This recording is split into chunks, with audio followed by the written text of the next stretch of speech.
reflecting where it is and responding to the contextual needs of the very people that will use it after we leave, then is it beautiful or is it imposing? So all of these questions bring us back to localizing the green building model. In Egypt, we are facing extreme polar heat stress. We are reaching 45 degrees during the day, and in the evening, sometimes in winter, we reach 0. And our buildings are not designed to be that flexible. And we rely entirely on air conditioning.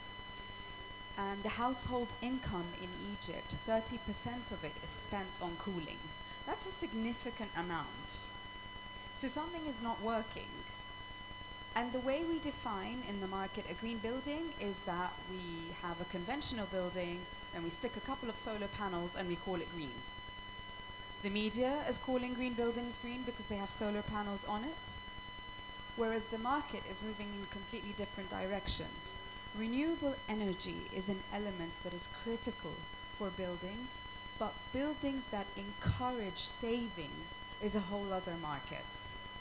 So you've got heat stress, you have removal of energy subsidies, an increase in the price of energy that is costing everyone so much money, and you've got water scarcity.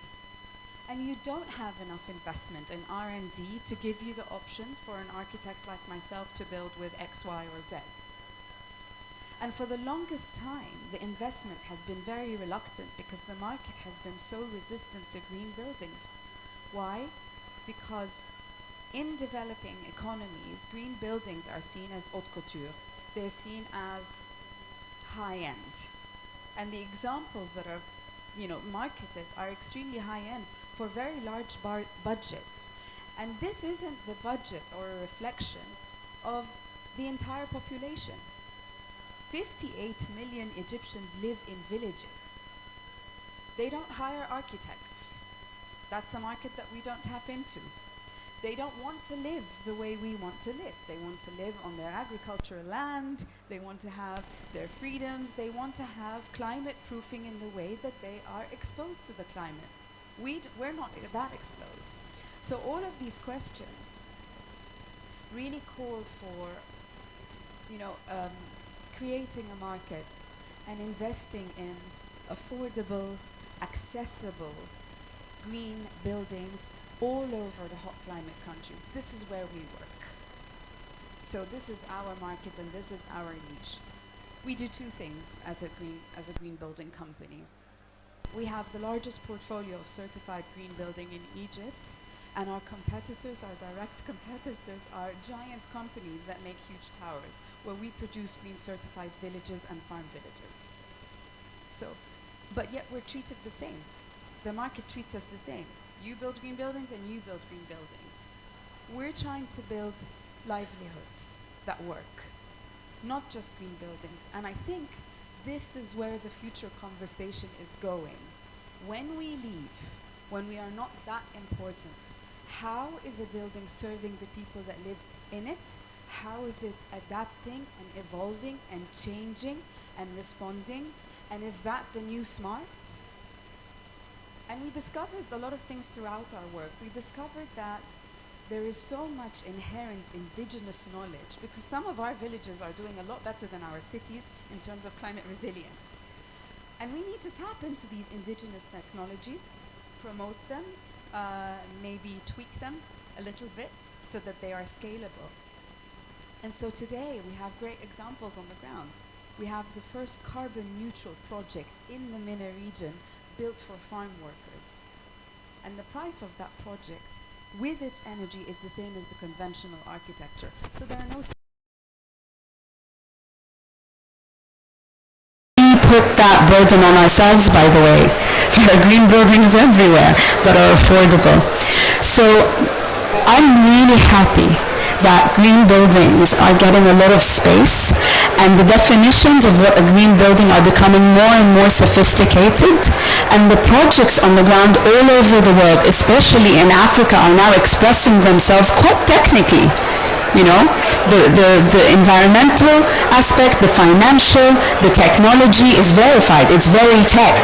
It's verifiable. People are able to use the buildings once we leave.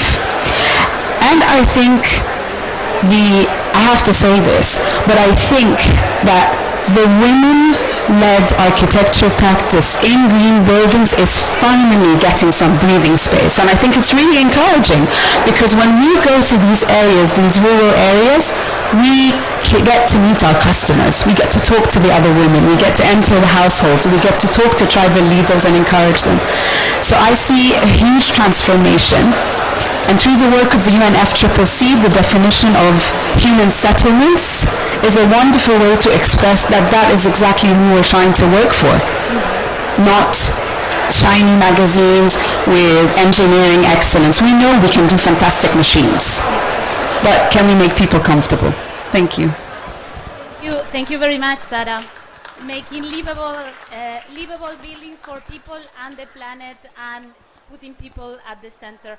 And now I would like to turn to Remy, because I know also that both Sarah and Remy must leave to participate in the global stocktake, and we really appreciate that you found the time to share with us this moment of celebration.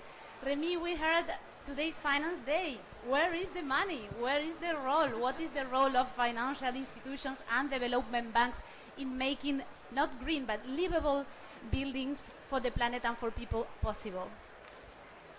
Thank you and good afternoon, all of you. Mathilde will replace me, of course. Well, she knows more than I on this from the start in Marrakesh back in 2016 with others about this very important and growing nicely initiative. But yes, I wanted to be here to express our full support, and of course, if I was not convinced, hearing you, Sarah, you made the case so strongly and vividly, and we heard that this is not really about building.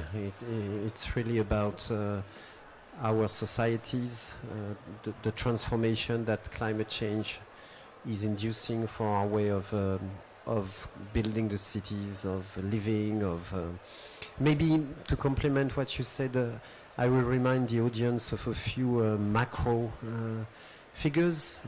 So we know we have to talk about building at COP. Maybe we're discussing a lot about energy, about agriculture, but this is a giant issue for climate change. 40% of total emissions. And a lot to optimize, of course. And this is particularly important in the developing world, which is the mandate of EFD, of GIZ, of many colleagues in the room, since, well, there's a new Paris built every week in the developing world. So just to show the magnitude of what we are talking about, and all we can build properly now will help over time for the benefit of all of us, but also for the people that will live in these cities. It's a major climate issue to build resilient and efficient building. It's also a massive social priority. So when we oppose development and climate, I mean, this is a good case to make that no, it's the same issue actually. It's about sustainable development. It's a major source of job creation. 220 million jobs already in the sector. It's of course a crucial health issue if we want to reduce the death toll when heat waves will multiply. And it's also a major education issue, because I had a lunch with the new French education minister recently, and he said to me, well, I think it was in July, and he said, well, we have a problem. We will have to change the dates of the exams in France because it's too hot in the rooms. And the whole education infrastructure has to be revised, and it's huge. And it's only one example of the immense job we have in front of us. This is a major issue for public banks, of course, turning to the financing.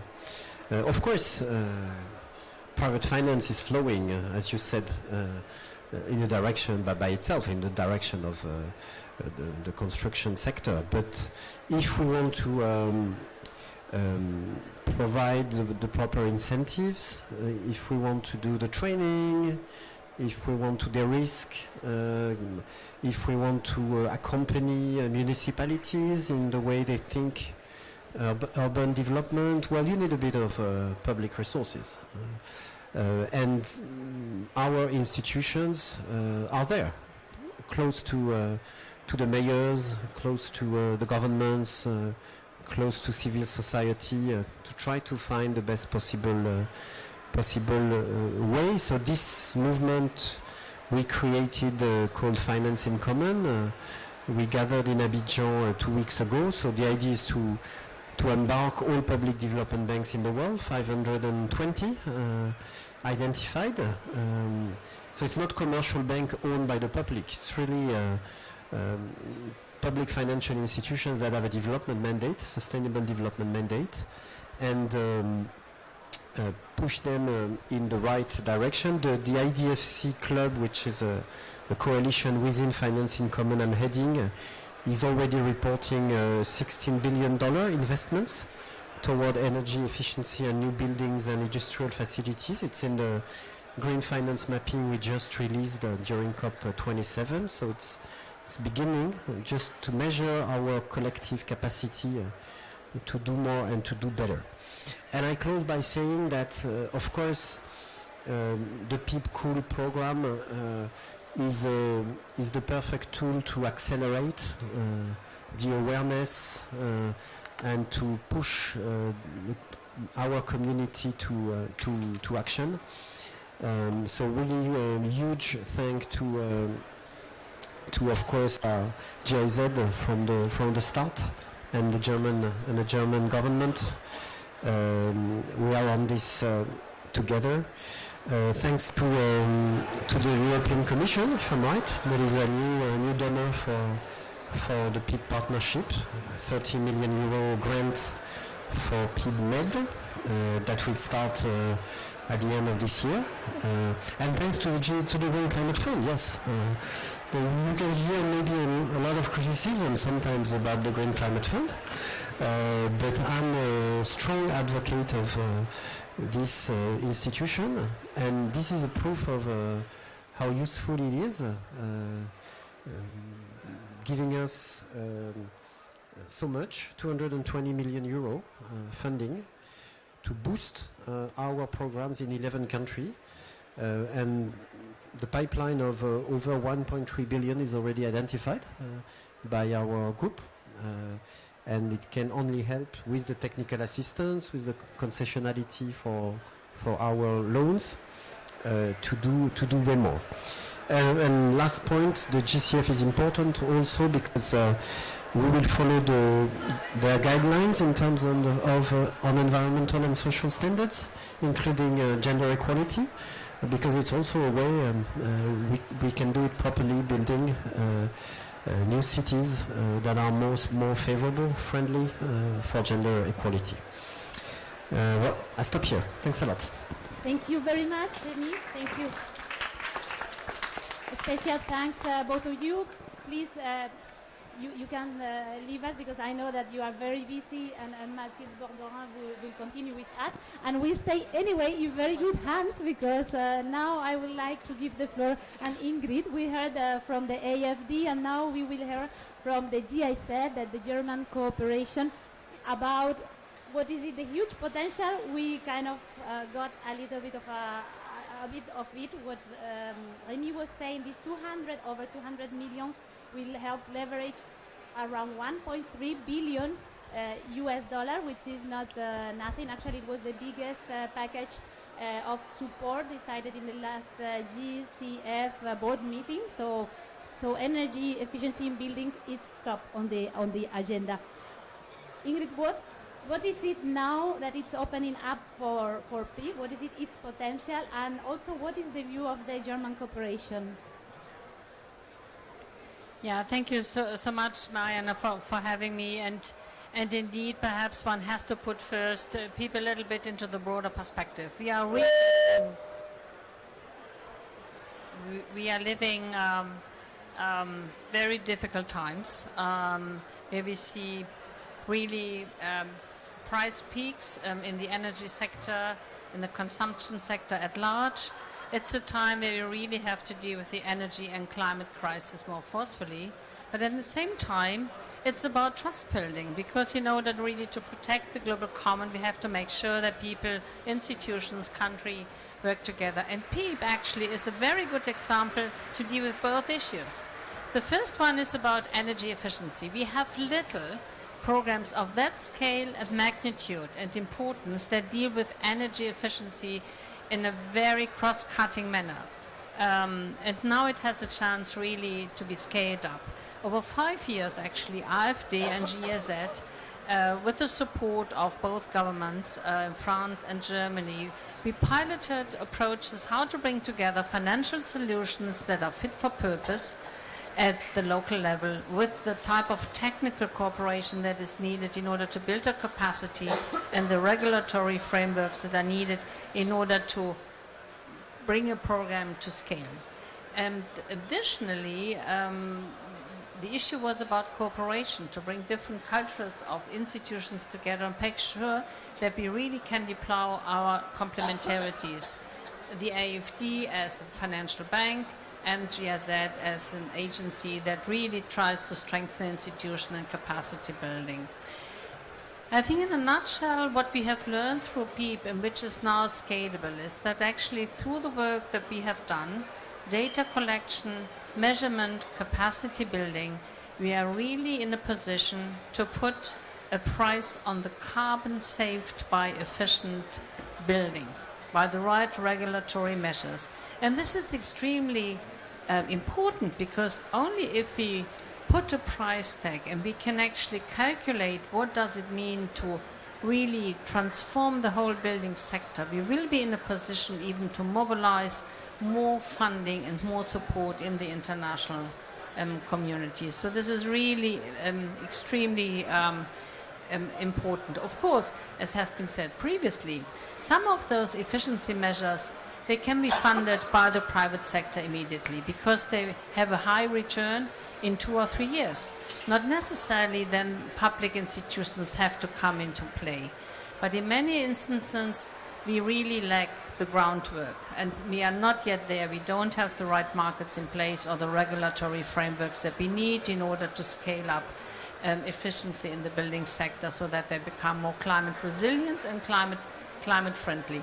Remy has outlined the challenge, how huge it is, what has to happen every day, every week, every month. But only I think PEEP has now demonstrated is doable in a joint partnership between the public sector, financial institutions, and the private sector. And I think now we are really ready to jumpstart and get it to a scalable, broader initiative that can deliver to many, many countries. Thank you very much, Ingrid. Yeah, the potential is huge. We saw this morning that actually we continue off track. The Global Alliance for Buildings and Construction just released its annual report, and it shows clearly that we are not there. We are far from reducing the energy intensity of our buildings, but there is hope because energy efficiency in buildings remain the second most mentioned policy in the nationally determined contributions, which is really a reason for optimism. And now we will hear from the countries. What are the national authorities doing in terms of reducing the energy intensity of their buildings? Indonesia and North Macedonia are two of the countries that will participate in PIPCOOL, and we will hear first from the representative from Macedonia, Dr. Kusdiana, who will introduce us to the key measures that you are implementing in Indonesia. Thank you, Mariana. So first of all, I would like to thank also for the invitation and also to congratulate for this new initiative for the energy building project. And I think I would like also to propose later on how Indonesia also can contribute to the success of this initiative. I think all aware that IRENA report mentioned that the greenhouse gas emission reduction at least 25% coming from the energy efficiency activities. So we have also in the office, we have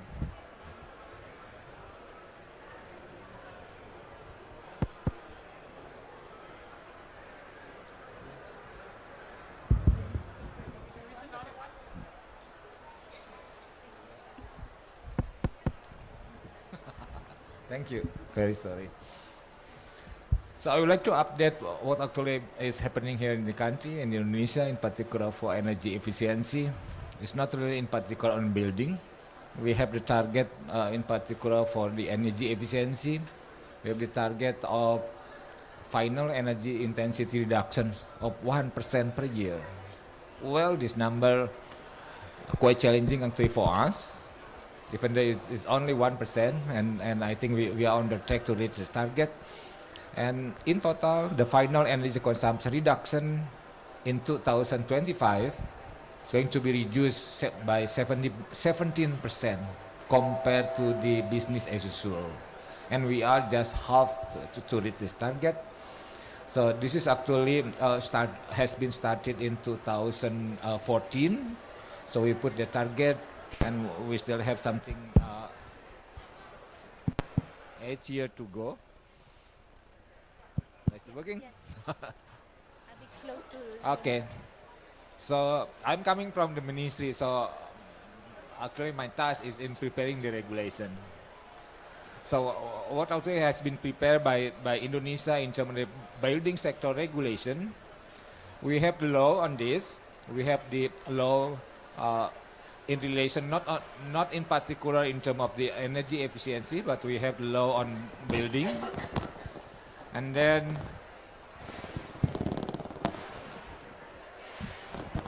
thank you. And then in very specific, we have also green building code. This is regulated through the ministerial regulation. It is already in implementation. Actually, it's just 1 year ago. So it shows that since we realized that the energy efficiency is a very important, very strategic, and also to reach our commitment of the NDCs and this. So in terms of the national standard, because I believe that having the standard is also one, not really simple, but I think the easiest way also in preparing standard and how to reach the performance minimum standard in terms of the energy utilization. We have the standards in 2020 on the lighting system. We have also the standard for energy conservation in building and floor. So lighting and also air conditioning. So I think all the main energy consumption in the building coming from lighting, building, and also for the air conditioning has been standardized in the country. So in total, we are also joining to use the ISO 50001 on the energy management system. It has been in place in implementation in the country since 2018. The other one is for the human resources, and we have the standard on energy manager for all. I think this is for all sectors, not only for building but also for industry and also for the industry and building. The other one is also the standard, competency standard for the energy auditor. I have this kind of the certificate actually since 2006. So those are actually regulation already in place in us. We have in particular also the government regulation in energy efficiency. So it's cover all the not really mandatory, but for those sector industry, transportation, and also building has to report the implementation of the energy efficiency every year. But now I think it's getting simple. We have the application on this, so we can share how the result, and also we can prepare the most suitable program for each sector or for each subsector. What already has been done or in the strategies within the Ministry of Energy and Resources, the first is the energy saving standardization and labeling. We have lighting, air conditioner, refrigerator, and other household appliances have been in this implementation for labeling programs. Yeah. The other one is we also apply the energy saving technology, smart metering, for example, smart building, and also try to introduce the use of the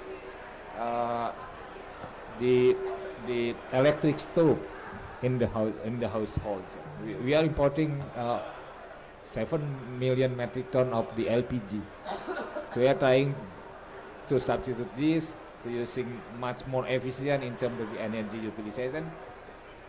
The application of energy management, I said already, the ISO 50001, and also the energy conservation business development. This is the one that I would like to propose to you, Mariana. How then it has to go in the commercial implementation, because I believe, as also mentioned earlier, that the energy efficiency is also the investment. They have very good return on this. So we like to propose also how then to encourage the role of ESCO. We have also in the country, I mean, that kind of implementation. We try also to work together with the financial institution, for example. And this year, actually since last year actually, we are revising our government regulation in order how to fit this kind of the business. This business works for B2B, but it doesn't work when it goes to the government building, because in government funding mechanism, it has to be finished every year. So we cannot continue this kind of the contract within the ESCO. In this, probably that will be necessary to have 4 or 5 years project to have the good return for both. So we are trying to revise this kind of regulation. So I believe that later on, the implementation of energy efficiency, it will be business to business, it will be commercial implementation, it will be with the motivation that how to get this saving in terms of the cost. It's not only to get the reduction of the energy. So I think this that I could share with you, Mariana. Thank you. Thank you very much. Thank you very much, Dadan. And that was a nice photography of where Indonesia stands. And we have here two representatives of countries which are very different in terms of built environment and in terms of energy needs, but also exposure to risks. And this is also the other side of the coin. We often talked about mitigation, and buildings have a huge potential, but buildings are where we live and where we must be protected, as Sarah reminded us. I would like to hear, Theodora, from the North Macedonian experiences, where are the priorities and where are the needs when it comes to greening the built environment? Thank you for the invitation, being part of this important launching of the program. I'm really happy that my country, Republic of North Macedonia, is a partner of the program. And I would like to give just one aspect more, that we are facing challenges since we are a candidate country for full membership into the EU. We are facing challenges in terms of transposition of European legislation into our legal system from one side, and also commitments which are arising from international commitments like Paris Agreement, etc. But from the other side, all actions need to be also accepted bottom up by the citizens per se. That's why what we did in my country, we inserted international and EU obligation and assess it into our national circumstances. And what does it mean? We have shown by numbers that these actions, policy and actions in energy efficiency are so-called win-win or triple win measures, since that they're not just reducing GHG emissions, they also have negative cost, and they are producing so-called green jobs. When we made assessments in all our documents which are adopted by the government, in our NDC, Third National Update Report, in our long-term strategy, etc., we have identified several measures in this sector, and we have assessed potential for reduction, cost for the implementation of those measures, as well as the potential for creation of green jobs. And I think that is the message which need to be sent by the governments, that this is not just cost, it is a challenge for growth. It is also related with sustainable development, overall sustainable development, and it needs to be included in the overall development strategy and financing strategy and investment strategy of each country.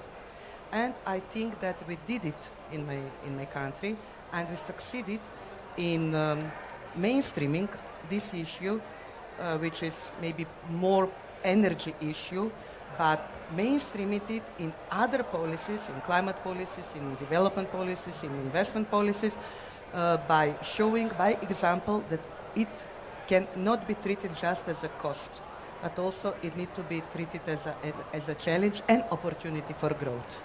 I will not go into details with numbers. I prepared numbers. Who is interested, you can visit our website, Klimatski promeni MK.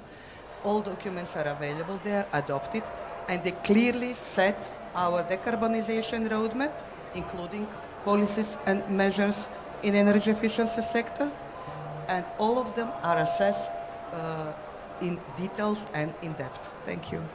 Thank you very much. That was very interesting, and it gives us a good overview. I haven't read the 200 plus pages of the funding proposal to the Green Climate Fund, but I could scan it, and I saw that the beauty of this project is that it really looks into the needs of the country. What are the specificities, right? And we're talking here about huge countries. We also have Argentina, Mexico, we have Nigeria, also, but also a small country like Djibouti, for example, or North Macedonia. There is no small country.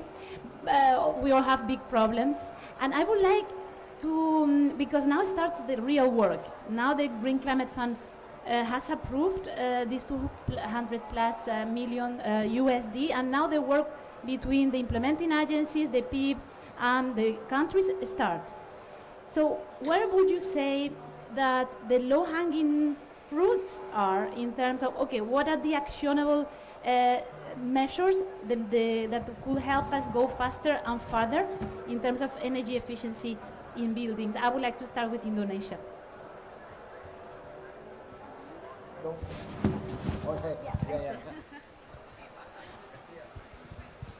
Thank you. So I said already the first is for the ESCO. I think that will be our priority also.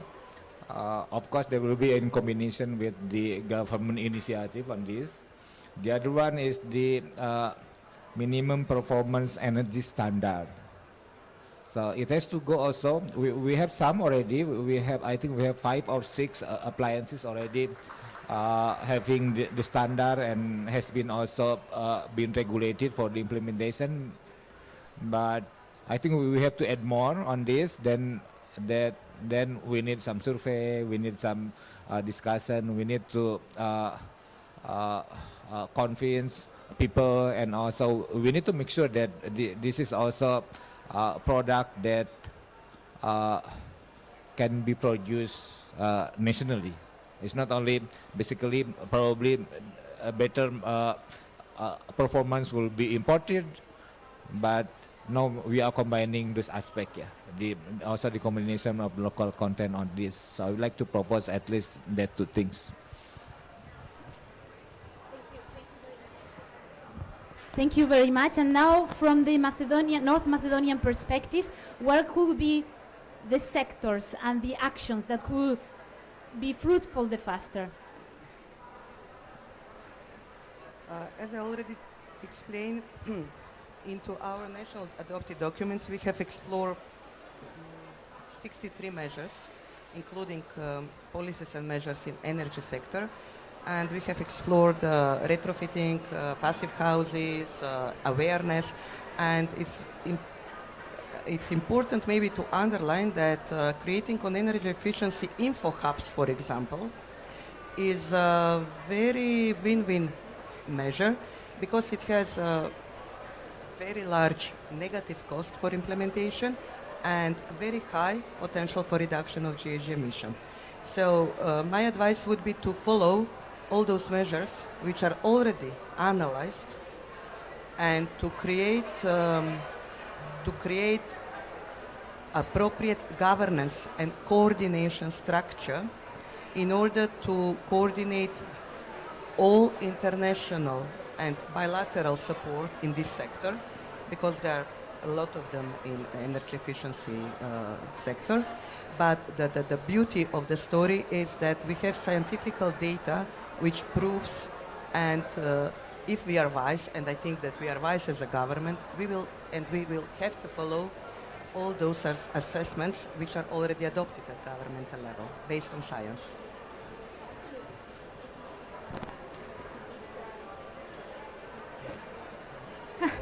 It is not a matter of reinventing the wheel, but being more effective on what we do and what we know we must do. And before we go back to the German cooperation, I would like to give the opportunity, just one word from Mathilde Borderon. She's in charge of climate, but also nature, and we can't say it enough. The built environment is part of the nature we all live, and we cannot be built against nature. And I would like, Mathilde, to have your vision of what is next in terms of what is opening up now, this cooperation with the Green Climate Fund and with the beneficiary countries for the AFD. Thank you. And there was nothing planned, but I'm always pleased to step up for this program for energy efficiency in building that I've seen in its early years. So very, very pleased to be here for this moment. No, I mean, difficult to answer like that, this question. If I have one message today is that partnership and focus shows that you can do great things. We've done great things, Vera. I think, and really, it's a success. We are so proud and pleased to open up the PIB in so many new countries together, linking it's tough job for everybody. I mean, we heard a lot of people. It's technical, it's specific. You have to work on public policies, on regulation. You have to bring in the private sector with you to train, to show it's doable. You have to find I really like what are on those walls, to use new building materials. You have to change all the mindset about buildings. We are working jointly on this, and we show that we can do in 11 more countries. We also have a new funding for PIB on the Mediterranean region in 7 new countries this year as well. So this program, which started with 8 million from France and Germany, is now a 300 million euro program, adding up to 3 billion of investment. This is a real success, so that's very good news. I'm very proud. Well, congratulations, Mathilde, because we know how much work personally also you've put in making this funding proposal a success. And I would like just one message from Ingrid before we go. Ingrid, you mentioned the multidimensional crisis we are unfortunately now in the middle of. In Europe, we are feeling it. The cost of energy, unfortunately, is reminding us how we must take care of our buildings being as efficient as possible. So we are all running, trying to make savings where we can. One message from the GI said in terms of how this is not just an agenda for the global south or for countries, middle income countries that have a lot to do in infrastructure, but it is a global agenda, and we should all be pushing together. One last message before we wrap up. Yeah, it's, as you said at the beginning of this wonderful launch event, is the building sector is the sleeping giant when it comes to climate protection and dealing with the impact of climate change. I mean, the good news is actually, although we are living very, very difficult times, that these difficult times, I think, have really now let felt people, communities and governments how important it is to deal with energy efficiency issues. And that it's to the self-interest of all these stakeholders really to change course.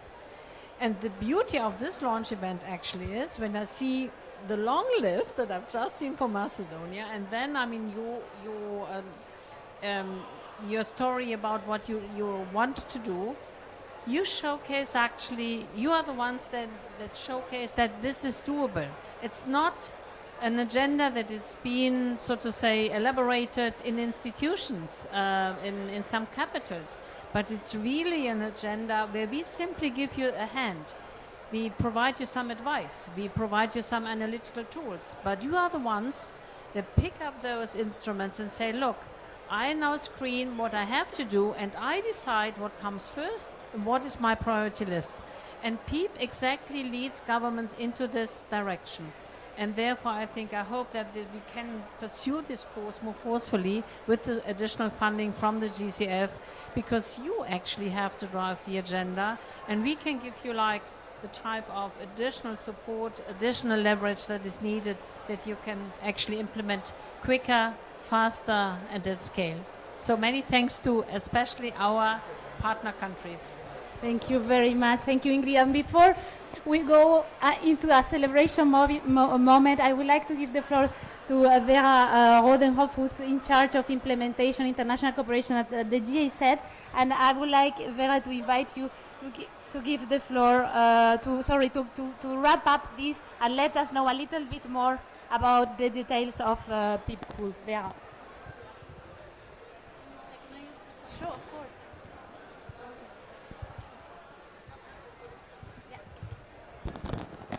Okay, thank you for that introduction. Can you hear me?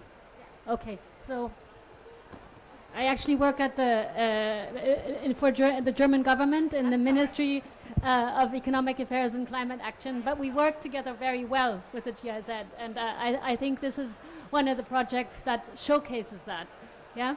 And so many important things are said here together. We've all alluded to the crisis, energy, climate. There's also a health crisis, and there's also a housing crisis, and buildings, and we've heard that already, provide one of the solutions. And one of the things that hasn't been stressed enough, but I think it's self-evident, is also that building energy efficiency in buildings, and we see this in Europe right now especially, but of course all over the globe, they help make us energy independent. So it's also a question of energy security. If we don't need to spend fossil fuels, import fossil fuels to either cool or heat buildings, we are more energy independent, and this is why it is so important. So I think we've heard very much about PEEP. I think what also we can learn today is that it's a good example of collaboration, and we're very proud to have kickstarted this project together with France. And I really acknowledge all the work that France put into that. Also in Paris, the Global Alliance for Building and Construction was launched, and so PEEP is, and this hasn't been mentioned before, is kind of a baby initiative that supports the Global ABC, which is also an endeavor we support. And another very important initiative that is in the middle of the launch is also the Building Breakthrough, where France will also champion it as a co-chair. So we really have to get more attention to buildings. And we've heard the numbers, but somehow it has to get across.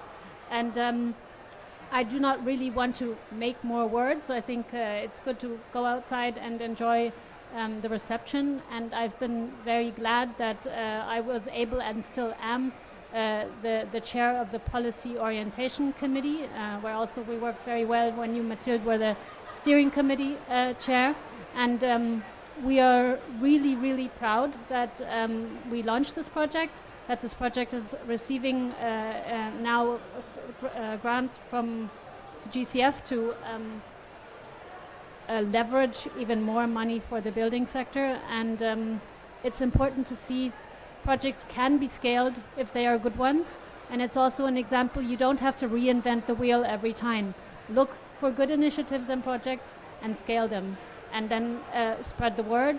Collaboration works, and innovation works, and scaling works. So I hope to talk to you outside at the reception. Thank you. Thank you very much, and my apologies, Vera. I spend my days with GIZ and AFD colleagues, and for me this is my short family, but we are in an extended family here with new family members joining us. Thank you very much, Vera. Thank you very much, Dadan. Thank you, Ingrid. Thank you, Teodora, and of course, thank you, Matilda and Remy and Sarah, who had to leave a bit earlier today. Thank you to everyone here in the room. Thank you to the colleagues. I don't know if we can show the colleagues who are in the Zoom and who are in Paris, in Germany. They are watching us, and we send from here greetings and a big thank you for making PIB possible with that funding proposal that was successful. Thank you, thank you very much to everyone, and let's enjoy a celebration moment. Thank you.